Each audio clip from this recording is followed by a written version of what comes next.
Hello, welcome back to Sonic Lab. We're doing this special series together with Tom Londsborough, who is part of the act 2 Billion Beats. Yep. Also Ableton certified trainer, working out at Manchester MIDI School. And he's brought along his live rig, where he's got a couple of arrangements on there. This is his hardware and software running Ableton Live. And he's giving us a kind of few pointers and a few tips and tricks on how to put together a live set and how to kind of get the best out of live for a live environment, which, you know, obviously you'd expect that. Live and live, why ever not? So Tom, what are we looking at now? What we're going to look at now is just some methodologies for actually taking a track that you might have finished in the studio and then breaking that down to perform live. Yeah, so I suppose level one would be to work in the same project as you've been using in the studio. And there's a really handy little command that you can use where you select a portion of time, and then from the create menu you've got this option to consolidate time to new scene. Right. And what happens now is that portion of time, so the first 16 bars, will appear as a triggerable scene here. And it'll just on a per track basis, a clip. It'll just loop indefinitely, and you've got sort of individual tracks. So there's the drums, which I think we've just used sort of a fairly basic 909 kit with a few tweaks. Shaker loop. What else have we got? There'll be some blank bits and pieces. Obviously there'll be some. You see, we've got some like little noise sweeps and stuff leading up to the end of the phrase.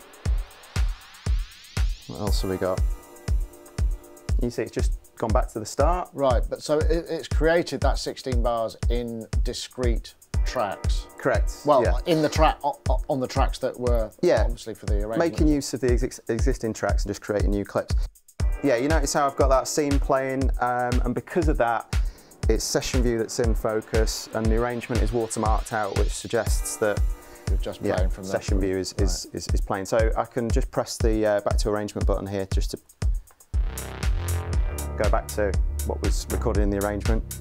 Just point out, shameless plug, this is Revolutions from my and Cole's latest album.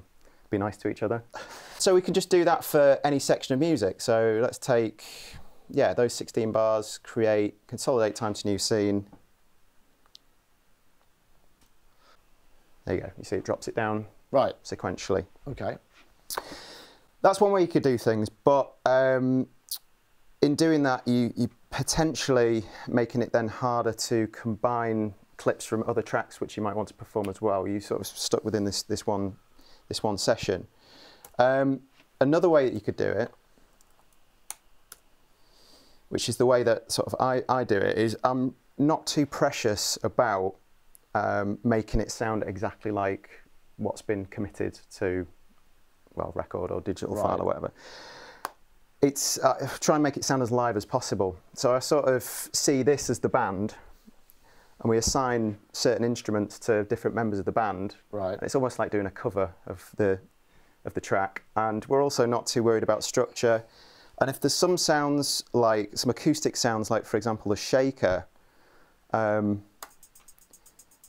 the tambourine, I'm not going to bother to try and get that into the mix because it seems slightly contrived to have an audio sample of a shaker playing when there's no shaker present, if that makes sense. Yeah. So the first thing I would do is just sack off, well, probably save an iteration of it just so I'm not, so just give it like a prefix or just a name after, like live, just so I'm not messing up the finished version. So just sack off the things that I'm not going to use. So the shaker, that can go. The crash cymbal, obviously I'm going to probably get the Vermona or a sample in a drum rack to play that, so we can get rid of that. And then I've got an audio stem from like an effects unit from the studio, which I'm not going to use. So just pull it down. So you're trying to pull it down to the basic elements and then build it back up again and work it that way, right? Okay. So then, if we listen to some of the individual elements, let's just go for this bit of the track.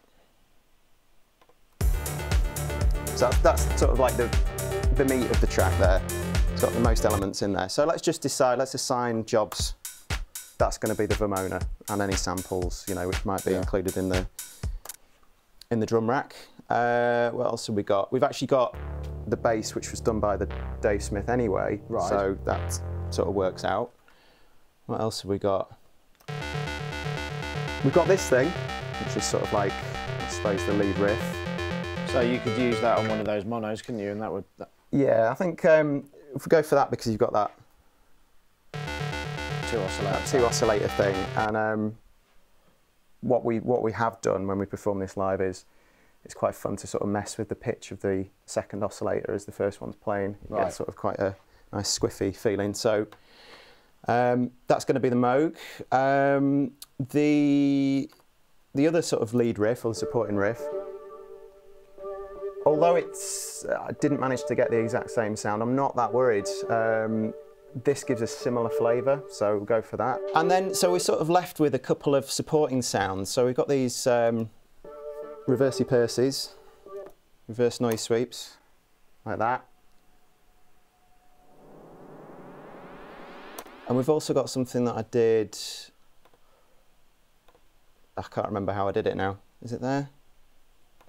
No, I think I just recorded this in sort of freehand from a synth from the studio. So I don't have the MIDI for that, and I can't be bothered to sort of try and program that for one of these. So that can be an audio stem. So we've got certain things that we're going to, ship out to these guys, and we've got 2 audio tracks, which I'm going to combine. I'm just going to mix those down to one stem. There's a couple of, like. Is that just because you feel that it's? Why do that rather than run it as 2 stems? Is that to conserve CPU, or is that just to kind of simplify? Easier on the hard disk to be only playing back 1 file rather than 2 files simultaneously. So yeah, just potentially avoids audio dropout. So live won't stop if it's trying to read too much audio at once, but there will be dropout on certain tracks if it's trying to do too much audio playback. Right, so you're thinking ahead to the because now you're going to, presumably the idea is to add more stuff on top of this that will build around it, that you'll be performing live. Right, okay. So what I can do now is, you notice how we've got all individual little snippets and what have you. What I'm going to do is just, I can remember the command, there we go, Command J is consolidate, so it just glues all those individual MIDI parts together. Right. Those MIDI clips. And on the desktop, for argument's sake, I'm just going to make a new folder, we'll call it Revolutions. You see I can export the MIDI clip. So I'm just going to start to export anything that's going to be played by the band, in inverted commas, is going to be exported as a MIDI clip. Right. And then we'll export the sort of the audio stem, the audio mix down separately. So there's obviously quite a lot of work that's going into this deconstruction. I guess the temptation is for many is to just build on the original session, and just keep that going. But I suppose that's another approach, isn't it? Like you originally did. Yeah. And then you might, as CPU and disk bandwidth allows, you might reduce some of that, and as you're adding more live instruments, because you might be playing some live racks or whatever, which will require CPU as well, right?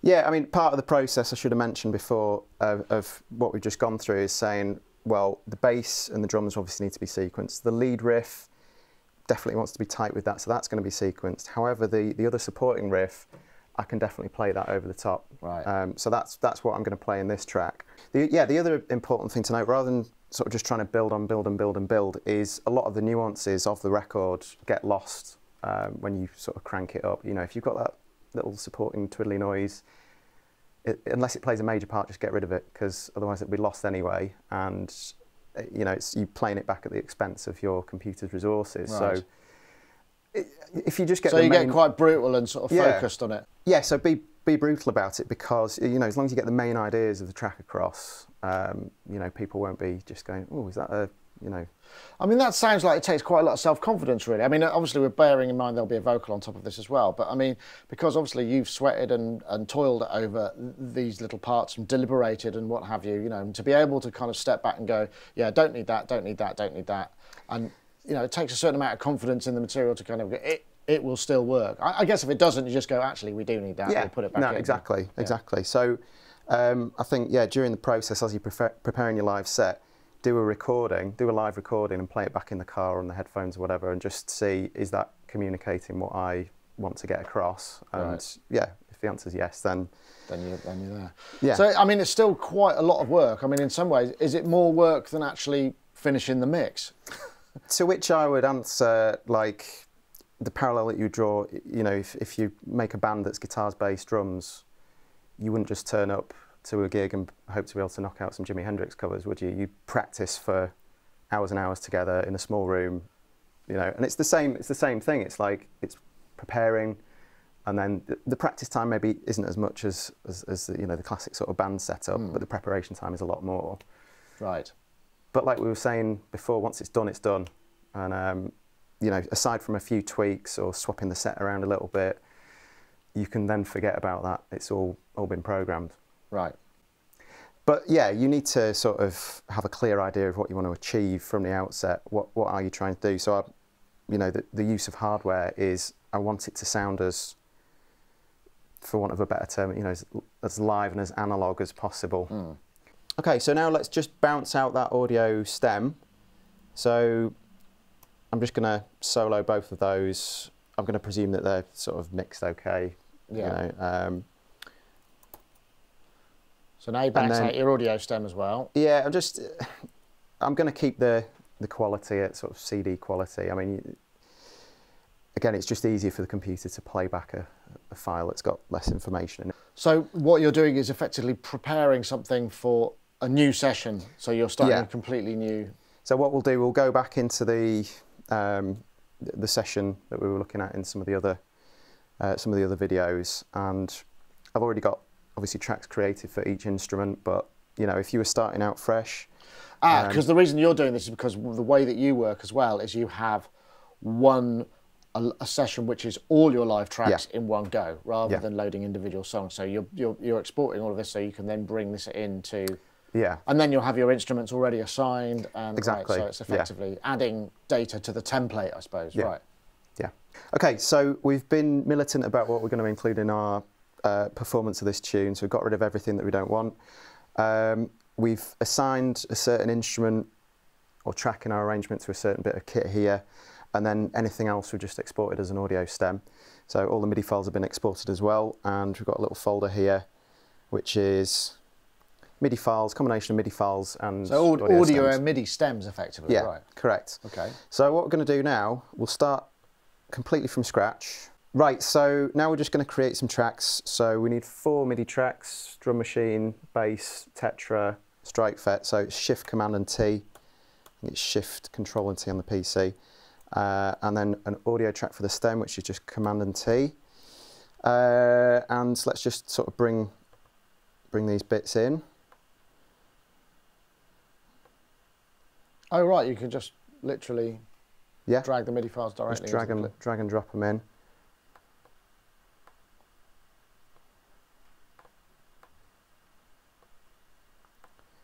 Right, so now we can start to assign inputs and outputs. So the bass MIDI is going to be played by the tetra, which I do actually have it plugged in via USB, but off the top of my head, I think that is port 3 on that. So that's your micro MIDI port. So if I just trigger that, and let's just move to where there's actually MIDI playing. Yeah, there you go, you can see, so that's receiving the MIDI. What I need to do now, because of the system that I showed you in one of the other videos, you're actually monitoring these through input tracks, aren't you? So let's just create a new audio track. We'll colour this and arrange it and group it in a little while. But if we go to the audio from, hopefully we'll see. There you go. So what's great about live, I love this, it shows you where you're actually receiving information from, and it just makes it really easy. And then if you want to hear that, you can either arm the track or you can just turn the monitor button to in. There we go.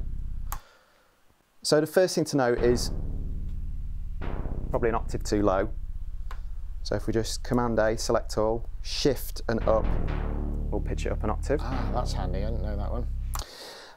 And if you need to program, so it turns out we've already had the right program selected on here anyway, but if you need to do a program change, you can do that down here. And so every time that clip's triggered, it will, you know, switch to the relevant preset or patch. So it's bank 1, sub 1, program 14. Okay, so that's that sort of done. Let's get the, so this is going to be our Dave Smith track. So let's just rename this as we go along. This is going to be our Minotaur track. So that is MIDI port 2, I think. So we need to make a new audio track for that now. Command and T. Where's that coming from? Volume's down. 7. There we go. That's number 7. Right. Okay. So just sort of building it up bit by bit and getting these work. I guess if you were importing this into your overall set, you know, we'd have all the other stuff around and it would already be there. But, you know, starting from scratch gives us an idea of how it's actually set up, right? Maybe we could, so you can sort of see the process there of importing the files, doing the routing, creating the necessary tracks and what have you, and then making sense of it and organising it a little bit. Maybe if we go to a here's one I made earlier sort of scenario. Do you think, I mean, I guess the thing is if somebody's got like a top of the range, you know, latest i7 MacBook, they might end up kind of just going, you know what, I'm just going to work off the original sessions and, you know, I guess that might be something that they might want to do because this is quite a lot of work, isn't it? I mean, I can understand why you want to do it, and it also cleans things up very nicely, and you know you're starting from a point where, you know, you haven't got any external detritus in there, and if it does start to get a bit near the edges, then you know where you are, right? Yeah, and it allows you to just manage any, so if you've got like bits of audio here and there, what you can do is just start from a clean slate, collect all and save, and then you've got something that's just really streamlined that you can back up then, and so you're not backing up like 20 gigs worth of files here and there. It's, you know, it's a lot smaller. If you did want to work in one session, just before we go on to look at the here's one I made earlier thing, if you did want to sort of build on one session, one other little thing that you can do with Live is if we just go back to, so I'm just going to navigate to, where is it? Here we go. Here's the project that we were just looking at. For argument's sake, what you can do is if you visit a Ableton project folder and actually open a live set as if it is a folder, you get to see all the tracks for that. And then you can import either a full track. So I think Vox is one that we missed out before, so I can just get that, drag it, and then just import it into the current set. Ah, and that brings the effects changing and everything. Brings everything with it. Or you can go even further than that. Say you've got a specific clip from, you know, another track which you would like to use. You can just drag and drop that in. Oh, that's really handy for bringing in, and also presumably means then you kind of almost don't have to work in presets for instruments because it's just bringing in the state of the instrument, or the drum rack or whatever. Oh, that's very useful. Yeah, that's cool. Right, let's just go back to here's one I made earlier. So what you notice is we're dealing with full stems at the moment. So we're dealing with the whole track, and we've sort of broken it down and then rebuilt it again using a combination of hardware and audio stems. And so what you'll have is one scene, I suppose, which if you hit play is the whole track. It's like, yeah, it's like the whole track. It's like a bit of a cover of the whole track. So then you've got to decide, you know, are you happy with that and just pressing play and then tweaking away? Or do you want to break it down a little bit further, as I've done with, the performances that I've done for you guys, which is where we start to break it down into either song sections, verse, chorus, whatever. Or and this, I mean, this is one of the powers of Live, obviously. You know, I mean, if you haven't used Live, the beauty of it is you can play it and then just go, actually, let's just go around that one more time before we go on to the chorus. Or let's actually forget the middle eight, let's just go to chorus out, or whatever it may be, and you can work that in the moment. Yes. So we do have sort of like a mixture of material. Some of it's got vocals, and so that needs to have a consistent structure for the singer's benefit, for Marietta. Some of it is without vocals, and what we can do is exactly what you've said there. Hopefully this is going to work without me doing any other tweaks. Yeah, there we go. So we've got a little loop there which we can just leave running indefinitely. You know, see how the crowd's responding. Oh, they're bored. Let's move on, you know. Yeah.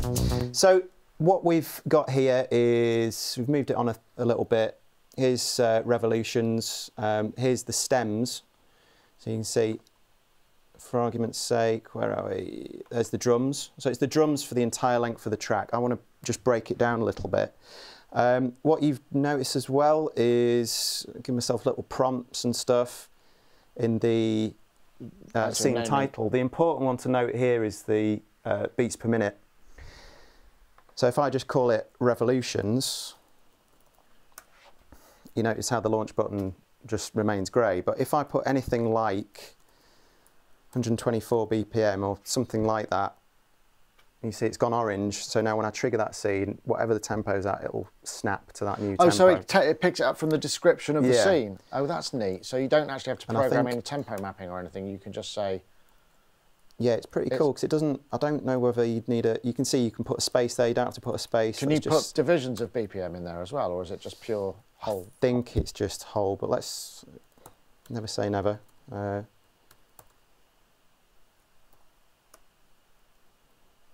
give it a go. There you go, yeah. Yeah, yeah. Oh, I didn't know. That's useful. And that makes it very simple and straightforward to have multiple songs in one. Right. Yeah, you can see. That's a piece of the puzzle that'll be useful to a lot of people, I hope. Yeah. So yeah, if we just... Last piece of the puzzle. We might want to just sort of start to break this down a little bit. So what I'll do is I'll take that scene and I'll duplicate it, Command and D. So I've got a carbon copy. And then if we take the drums and we say we just loop the first little bit, so just selected that with the mouse, Command and L for loop. So that's now just... So that's now just looping that first bit. And if I wanted to as well, I could control click, right click, and I could just crop the clip as well, just so it keeps it neat and tidy. You don't have to do that, but now we're only looking at those first 4 bars. Now the Moog doesn't actually have anything in the first however many bars, so we can actually delete that. Right. So that's not needed. Same with the Dave Smith that's doing the bass, so we don't need that.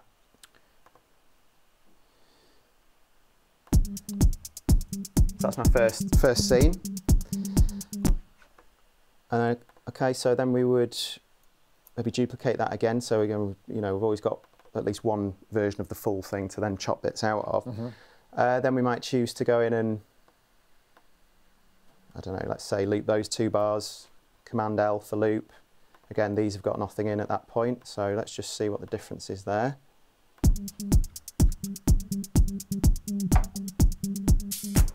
So that's a few more drums in. Right, so you effectively build it, you can have build sections and, yeah, okay. Yeah. So it's just down to you as to what the granularity is. I mean, there's no 2 ways about it. You've got to see what works, but live can give you that kind of flexibility to be able to do that. I suppose. Yeah. This is the best thing / problem if you're looking for a definitive answer. There is no definitive answer. It's like this is the way that I do things, and I'm sure there's plenty of people out there that think this is completely backwards. But it just goes to show that you can program it to do whatever is in your head. So the main goal for us is to get it sounding super live, super analog, and hopefully just be able to do that, when we're on stage and just worry about this bit. And yes, getting it to that stage where, it's all neat and tidy and it's a performance is a big slog. It takes a long time. For this setup anyway, Right. If you're just a live user and you're just rocking up with push and you're fine with working inside the box solely, then it's a much easier process. But you do have to think about all these different bits and pieces that, preparing for disaster a lot more than if you were just working inside the box. Right.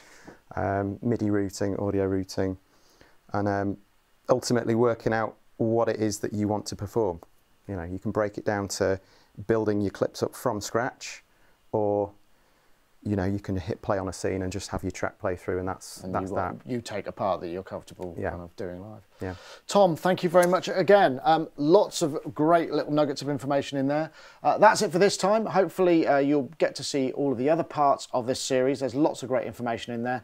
So that's it. Thanks for watching. See you next time.